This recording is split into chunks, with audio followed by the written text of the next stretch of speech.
All right, guys. Thanks for your time, Coach Luke. We'll go to questions. Let's start with Dean Legge, and then we'll go to Mark Weiser. Matt, how do y'all shuffle this out in the spring? I mean, do you know when? Will y'all get a feel for when you'll start being able to shuffle out who's going to be at what spots? You know what? I think really what we've been focusing on is culture and unselfishness and just, gotten buying in. And guys like, Jamari coming back and Schaefer and Warren Erickson, they've really been doing a great job of leading. And I think with guys that has some experience, it does give you a little bit of flexibility. But without having a spring last year, I'm really excited about the competition, coming up this spring. Matt, I'm curious about the development of Broderick Jones, who came in with a lot of hype, obviously, and you have a lot of talent in front of him. What's your expectations as you develop him this spring? Good. I mean, I'm excited to see him compete, in the spring. I am. He does have a lot of ability, and just excited to see him get out in there and compete and get the reps. And so I think that, and going against quality guys on defense, I think that'll be key as well. Hey, let's go to Anthony Dasher and then Mike Griffith. Hey, Coach. Again, just having the spring practice this year to get those linemen kind of get them going a little bit about the difference that's going to make for you specifically at your position. No, it's big. The best way for guys to get better at football is to go play football and to go get those reps. I mean, it's invaluable. And you're losing guys like Trey and Ben that have been around and had a bunch of reps. So these reps will be huge for us moving forward. Hey, Coach, kind of a two-parter here.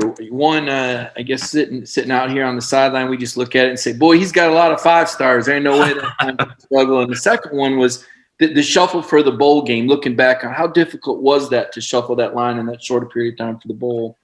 Yeah, I think any time that you have to replace people, it's tough, especially going against a quality defense. So it was tough. But I do think moving forward, we do have some pieces to the puzzle, but they got to go in there and get the experience. That's why guys like Jamari, guys like Schaefer, guys Warren Erickson have been around. They can kind of help set the tempo and lead these guys, moving forward, especially coming up with spring coming up. All right, let's go to Seth Emerson and then Chip Towers. Matt, how much stock are you putting in the Peach Bowl performance? How much does what Xavier did at left tackle, Jamari as a left guard in that game, how much stock does that have in a real game going to have versus what you see in spring practices and scrimmages?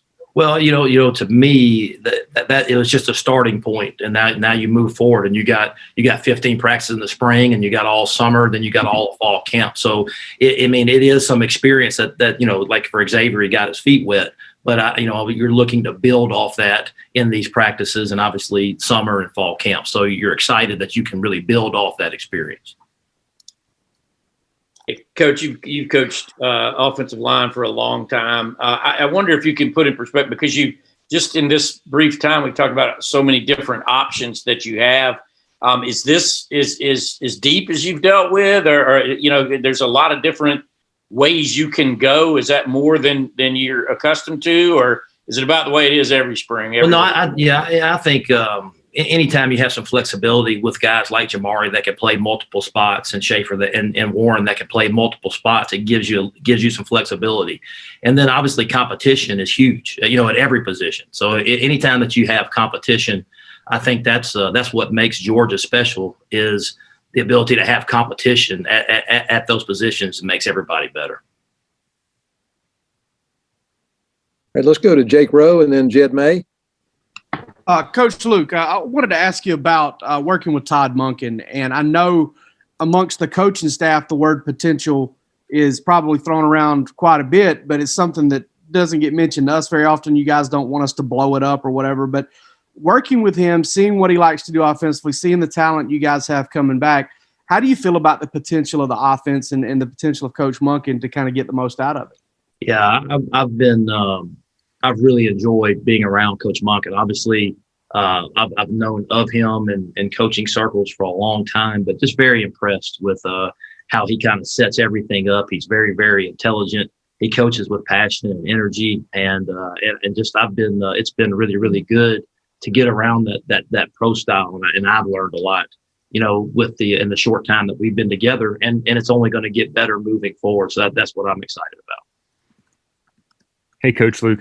Something Coach Smart has talked about a lot is putting the best 5 offensive linemen on the field, regardless of position. As an offensive line coach, I guess how does that play into the mindset for you, and how do you think it affects the guys on the field, knowing, a guy like Warren Erickson, for example, might be competing for a starting spot at center and guard? Yeah, I mean that's ultimately my job is to put the best 5 guys on the field, and so that's what spring practice is for. That's what all the lifting and the running right now and in the summer. That's what it's all for. But ultimately, when the game kicks off, we got to have the best 5 out there. All right, let's go to Roddy Nabulsi, and then we'll go to Connor Riley.